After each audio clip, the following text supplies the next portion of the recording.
Hello student, open your book. आज हम लोग संस्कृत का लेसन 5 पढ़ेंगे जिसका नाम है चतुर वानर। आप लोग बुक ओपन करिए। पहले हम लोग क्या करते हैं, इसके कठिन शब्द का अर्थ हिंदी में समझ लेते हैं जिससे कि हम लोग लेसन आसानी से समझ लेंगे। तो चलिए पहले हम लोग शब्दार्थ देखते हैं। आप लोग भी बुक ओपन करिए। देखिए, मेषा, मेषा माने भेड़े। दैव दुर्विपाकार, जिसका अर्थ है दुर्भाग्य से। भीषम माने अधिक। दग्धा जल गए। आहूतः बुलाया गया। हयानाम घोड़ों के। दाहोप शमनार्थम जलन रोकने के लिए। मेदांसी चर्बी। घातिता मार दिए गए। वानर यूथपति बंदरों का राजा। वृत्तांतम माने समाचार। निष्क्रम्य निकल कर। भक्ष्य भोजन। क्षिप्रम शीघ्र।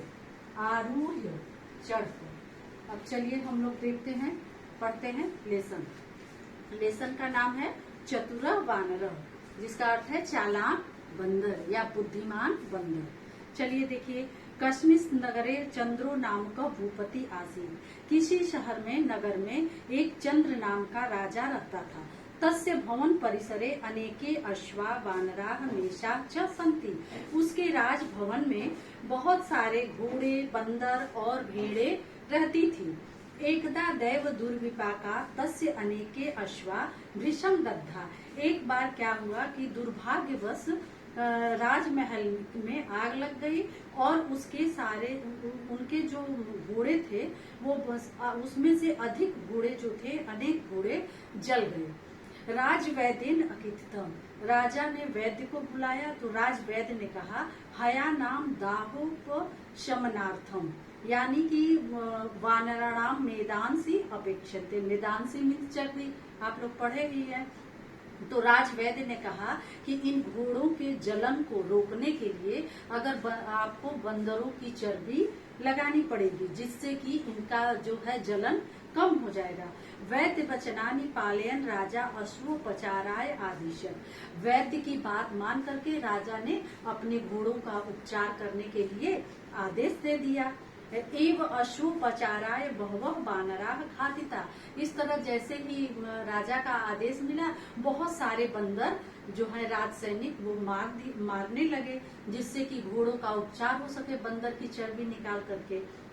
अथ पूर्वमेव त्यक्त राजभवन वानर यूथपति इमं वृत्तांतम अश्रुवत्। फिर उसके बाद क्या हुआ कि इन कुछ समय पहले राजभवन को छोड़ करके बंदरों का जो सरदार था, जो उन लोगों का मुखिया था, वो कुछ समय पहले जो है राजा का राजभवन छोड़ चुका था।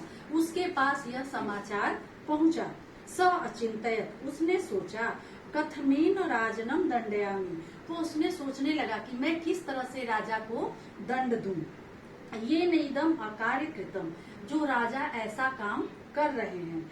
एव चिंतयन स वने स्थितस्य एकस्य सरोवरस्य वैचित्र ज्ञातवान। फिर वह जो है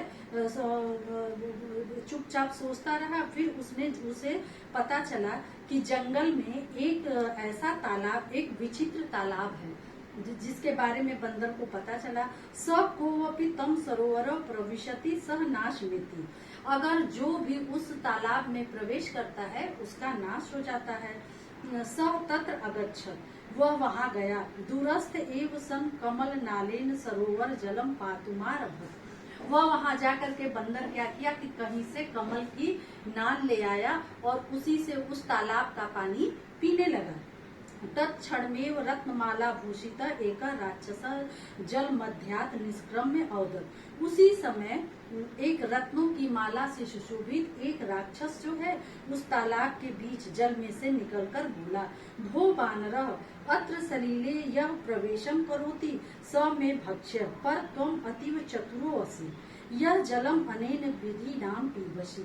वो बोला राक्षस कि हे बंदर, इस तालाब में जो भी प्रवेश करता है उसका नाश हो जाता है, वो नष्ट हो जाता है, क्योंकि मैं उसे खा जाता हूँ। लेकिन तुम बहुत चालाक लग रहे हो और तुम जो है बहुत अपनी बुद्धि से इस तालाब का पानी पी रहे हो। अतः तुष्टो अहम प्रार्थस्व मनोवांछितम। वह बोला कि मैं तुमसे बहुत खुश हूँ, इसलिए तुम मुझसे कोई वर मांग लो। वानरा आह, बंदर बोला, किंचित दुष्टेन भूपति नाम स में अत्यंतम वैरम। वह बोला कि मेरा जो राजा है, उस राजा से मेरी बहुत बड़ी दुश्मनी है। यदि एनाम रत्नमाला मह्यम प्रयच्छसि तहि तम राजानाम प्रलोभ्य अत्र सरसी प्रवेशयामि। वह बोला कि अगर आप अपनी यह माला मुझे दे देते तो मैं राजा को इसी माले का प्रलोभन देकर के, लालच देकर के इस तालाब में प्रवेश कराऊंगा। प्रसन्न राक्षसा तस्में रत्नमाला अयच्छ। खुश जो था राक्षस, खुश था, उसने अपनी रत्नों की माला उस बंदर को दे दिया। अथ राक्षस दत्ता माला धारयित्वा स नगरम प्रविष्ट। अब इस तरह से वह बंदर क्या किया कि राक्षस के द्वारा दिया गया जो माला था वह पहन करके वह शहर में, नगर में गया। तत्र केनचित जनेन घृता स राज्ञम समक्षम आनीत।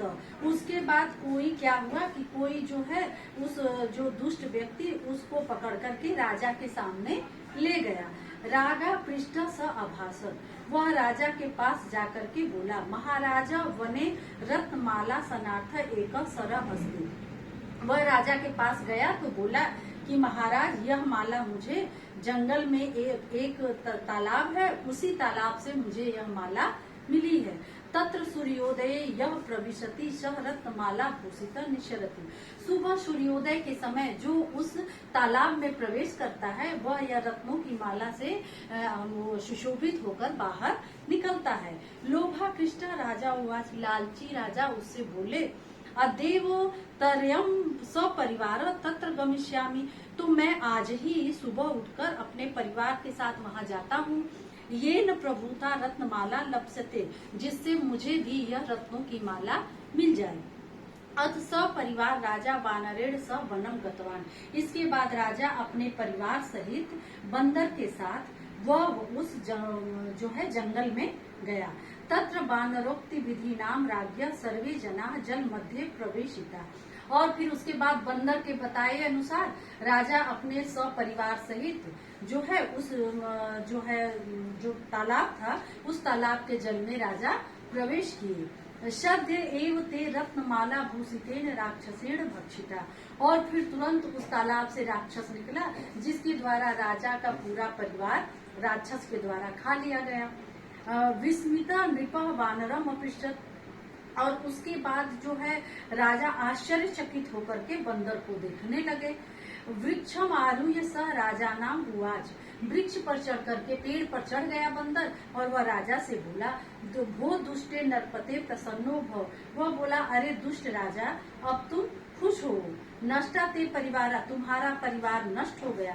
पूर्व तुम अश्वलोभात पालित वानराणाम वधम करितवान। पहले तो तुमने अपने घोड़ों की जान बचाने के लिए अपने पाले हुए बंदरों की जान, तुमने सबकी जान मरवा दिया, सबकी हत्या करवा दी। अधुना लोभ वशीभूता स्वजनाना मृत्यु कारणा अपि बभू। और इस समय तुम अपने लालच के कारण अपने परिवार की मृत्यु का कारण बने हो। अधिक तुम लोभा विभूता आत्मना। इसलिए तुमको जो है इस लालची आत्मा के लिए धिक्कार है। Thank you.